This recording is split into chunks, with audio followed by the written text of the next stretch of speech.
Okay, let's do another video. I was just checking if I've got my microphone connected. Move this a little bit out of the way. I can never get the camera right. So, as you saw by the title of today's video,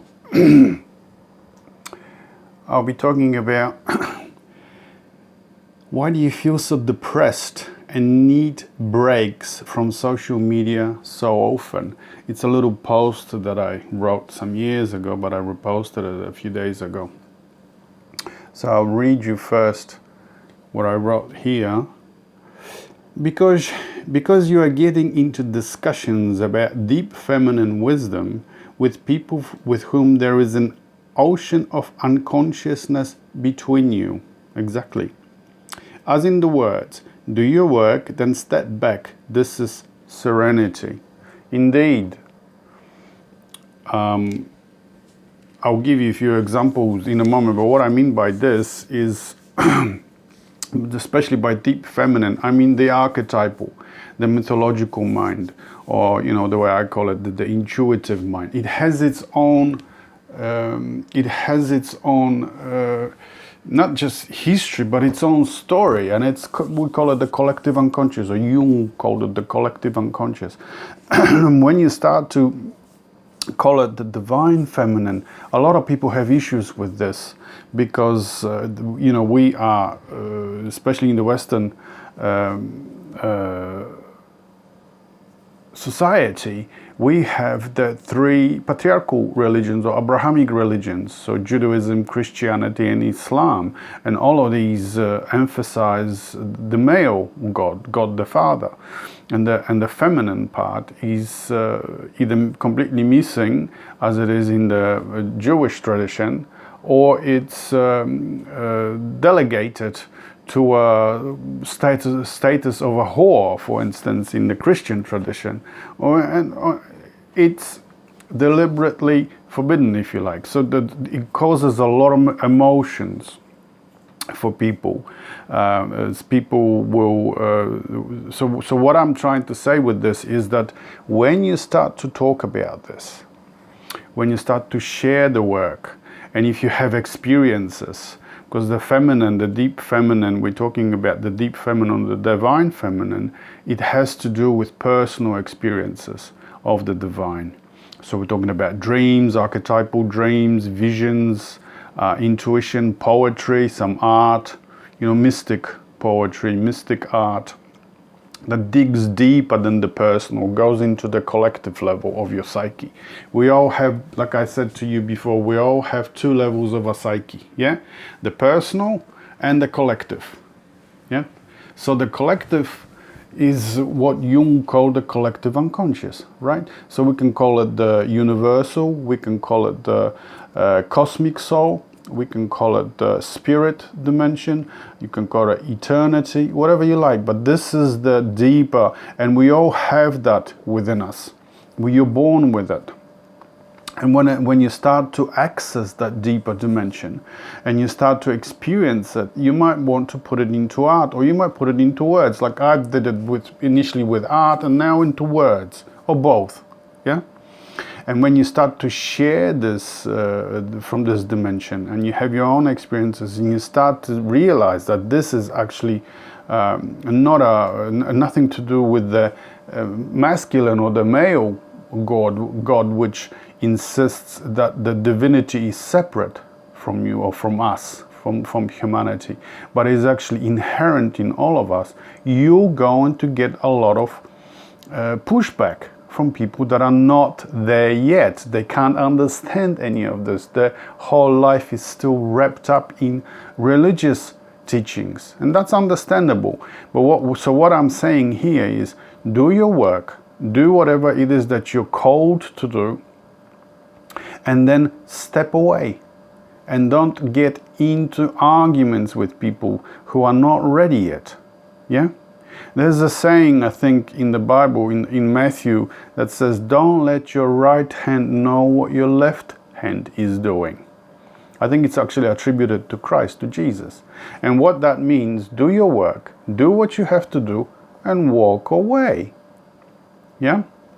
I'll give you a few examples of what actually happened to me. But before I do that, I'll tell you some stories about people or friends that I used to be friends with on social media that actually left social media, like Facebook, because of the abuse that they were receiving from people that were not ready to hear what they were saying. So one of them is Anne Baring. You might have heard of Anne's work. She is very prominent. She used to be, I don't know if she still is, used to be a very prominent speaker for the feminine, for the divine feminine, for the mythological mind, if you like, for the intuitive mind, which is a much older tradition than the current tradition that we have of the Abrahamic religions, of the God the Father, yeah? And so she would give actually public talks, and she would post on social media, and the amount of hatred that she received from people that couldn't understand any of this, they were not ready to hear any of this, that she eventually left social media. So now I think she only does talks to groups of people that are ready to hear this. There's another saying attributed to Jesus regarding this is, don't throw your pearls before the swine, lest they trample upon them and turn on you. Actually, when I said this, when I posted this in one of my videos, I remember my videos and things were banned from the groups where I posted this. I think I can't remember which groups now, but I'm mostly posting union groups. So that offended people, obviously. But that's true. Yeah.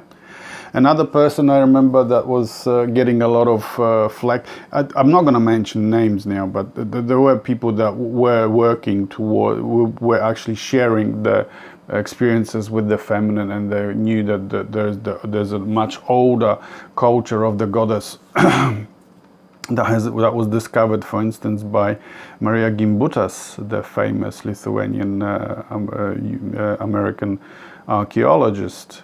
She discovered what she called the old Europe, from Romania, Bulgaria, in that region all the way to Greece. There was a culture in that river, that huge river, Dunaj, in the Danube River basin. Yeah, and that was about 5,000 years ago in the Neolithic. And when she discovered that, of course, Maria Gimbutas was cancelled by the mainstream culture, by the mainstream archaeology. Her books to this day are being, her name is slowly being disappeared deliberately, because it doesn't go, because what she discovered, what she saw, what the archaeology was showing us is that the current religious and religious narrative and the narrative of archaeology is not correct. That there was a much older tradition that has been suppressed, and that tradition belongs to the goddess, to the divine feminine, what I call the intuitive mind, and Jung called this the collective unconscious, the archetypes. And it was full of the images. She found the statuettes of bird-headed goddesses, of frogs that were seen as holy, of women, based on women.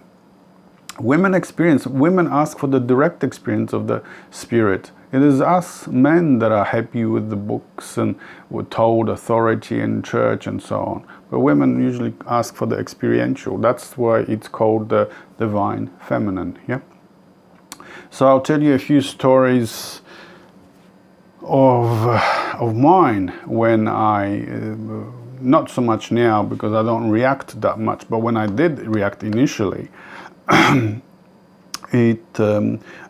first that comes to mind is a gentleman many years ago now, when I started. He couldn't come to terms with the fact that first of all, I wasn't answering his comments, and that when I didn't, that made it even worse. He became more and more aggressive. But what his problem was is that he wanted to know what psychedelics I was using to get that direct connection with the spirit. And I tried to explain initially that you don't need any drugs, you don't need the psychedelics to have a connection with the spirit. All you need is intuition and become creative. Actually, what you need is initially you need to incubate your energy. We're talking about your life force, your energy, your libido, or the kundalini, and you need to, if you're talking about kundalini, you rise it up. Or if I'm talking about the pushing it back into your body, and then something grows within you. That's the birth, for instance, of the divine child. Once you recover once you start to intuitively work with whatever it is that comes to you spontaneously, especially with the archetypes. So I've spoken to you before about using, for instance, images or stories, mythology. When you're reading a book, I was reading books by Joseph Campbell a lot, and I would underline, and that spoke to me. That is to say, I intuitively made a connection with that deeper dimension, because the deeper dimension knew, the soul, the spirit knew, well, that's my story. So it moved me. And then as soon as I recognized that this is a intuitive connection, I followed the thread, that invisible thread. And the more I followed that thread, the more of a connection I made with the archetypal, with the feminine, with the divine feminine. And the more the information, there was an exchange of information, and more it flowed, the more I received the information. I've initially received the information in art, in dreams later, in poetry. Now that it's like I said, when I'm reading, and it's especially archetypal and it's mythological, depth psychology, the connection is straight away nearly there. It's nearly straight away already there as soon as I start reading, because it comes from the soul, so it speaks back to it. It says, oh, this is my stuff. Symbols. Well, I'm talking about like the tree of life, or the cosmic axis, or water of life, or gold, or blue, anything that is actually archetypal. Yeah, it says, yeah, that's mine. But anyway, I couldn't explain this to this gentleman, that you don't need drugs. You don't need psychedelics to make that connection. He came from the school of Stanislav Grof. And it was the Stanislav Grof that taught him, apparently, I don't know whether personally or he got it from his lessons or from going to his seminars, that it is through psychedelics. Stanislav Grof initially worked with psychedelics, and then he turned to this holotropic method of breathing really hard to make that connection to that deeper dimension of mythological, divine feminine. And he couldn't understand that you don't need the psychedelics. You can actually do without it. I have done my whole life. Perhaps it's a lot easier for me because I'm intuitive and creative. But that's what I try to explain. But when someone is not ready, what I'm trying to say is, when someone is not ready to hear this, they have a preconditioned idea already programmed in their mind. Don't get involved in arguments of trying to convince them and help them. You're not going to do anything, but you're going to make yourself mad, and you won't be able to sleep at night, because you're trying to do something, you're trying to help them, but it's not working. It's too early. Yeah? So, don't let your right hand know what the left is doing. Do what you have to do and walk away. Don't get into arguments. It's way, way, way too early. Especially if you have, for instance, with Anne Baring, she got a lot of pushback from the patriarchal traditions, from people who are still very deeply religious, and they couldn't understand. They couldn't go along with what Anne was saying. Anne is a historian, so she knew the facts. She knew that this is the era she called the lunar era was much longer, much deeper. The era of the goddess of the divine feminine, of the intuitive mind, before the solar era. The solar era is the current era of, you could say, the ending current era of the God the Father. Yeah. In other words, the lunar area is the inner life, the solar is the outer life. Everything is to be found outside of yourself, not within yourself.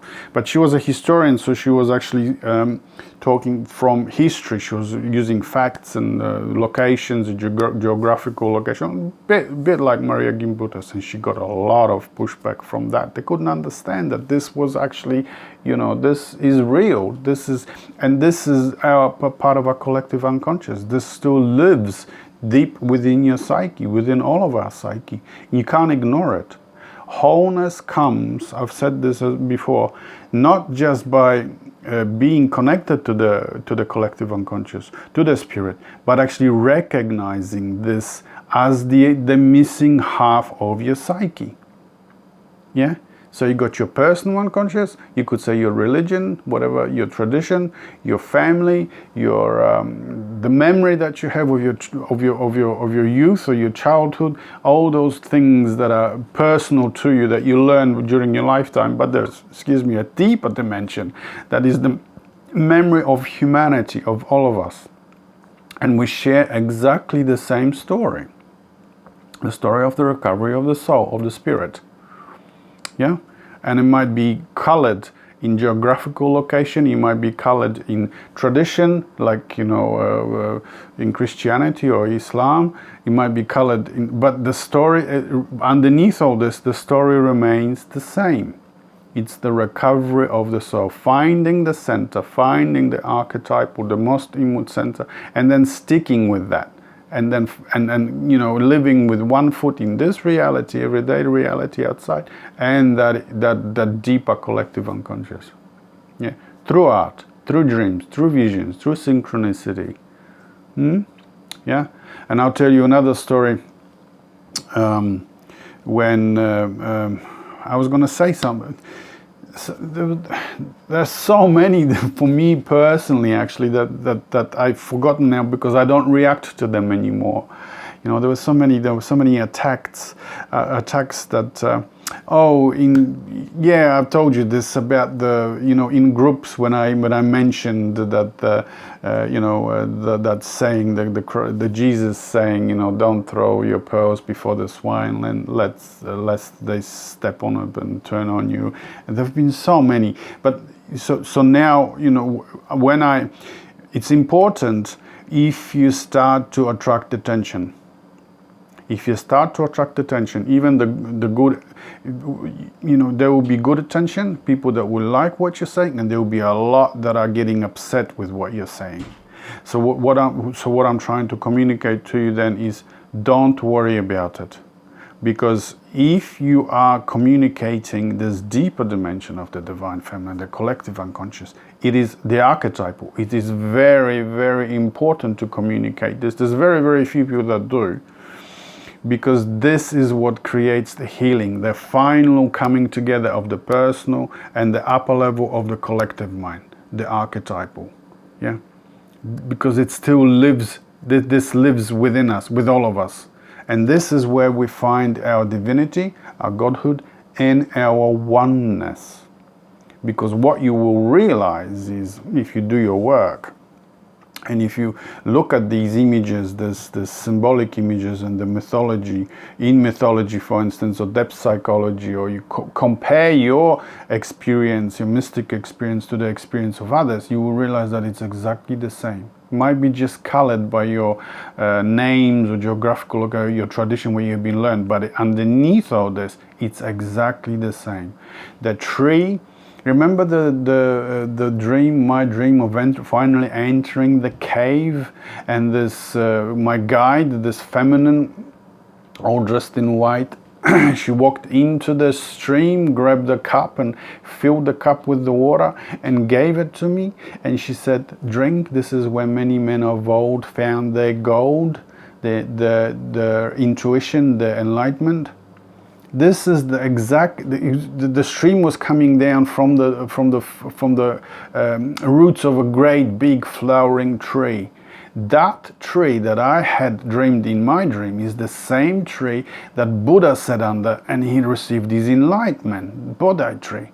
It's the same tree, the Yggdrasil, for instance, on which the Nordic god Odin hung before he received his enlightenment of the runes and he started to make verses and so on, before he came back to life. It's exactly the same tree which in ancient Greek tradition, in classic Greek tradition, you have the Dodona, the special place dedicated to Zeus, which used to be filled with oaks, with the holy oaks. It's exactly the same tree where, for instance, in the old Hebrew tradition, the trees, the tree groves that were dedicated to the goddess that were destroyed by the priests that didn't want, they tried to get rid of the feminine because they wanted to be in control. The feminine teaches you that you have your own direct connection to the spirit. So what do you need institutions like the priesthood or the temples and so on? You don't need them because you got your own. Within you, you're directly connected to it. That's the symbology of the tree, the cosmic axis, the axis mundi. Yeah, it grows, the branches are above and the branches below, the roots. It exists in both worlds at once. And that's why the water that comes out from its roots, it's the water that connects you, the water of life. This is the story of the Grail. Yeah, the cup that the guide that gave me to drink, that's the Grail. Oh, I was going to say about the Grail, exactly. When I posted a video about the Grail a few years ago, and I posted in one of the groups, and a gentleman came back to me and he says, you can't possibly know what the Grail is.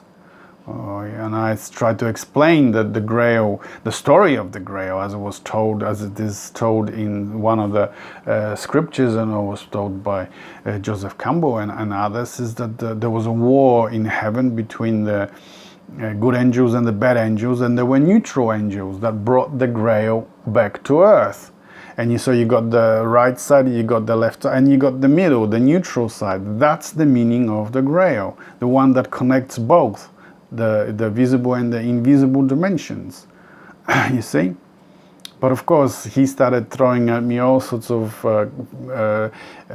arguments and scripture and books and things that you can't possibly, if your intuition is open. Especially women have an open intuition. If your eye of the heart is open, this is what Al-Halaj calls it, the mystic Al-Halaj, yeah? Remember his story? I saw my Lord with the eye of the heart, and I asked him, who are you? He replied, you. That is a famous quote, yeah? That's the eye of the heart, that's your intuition, yeah?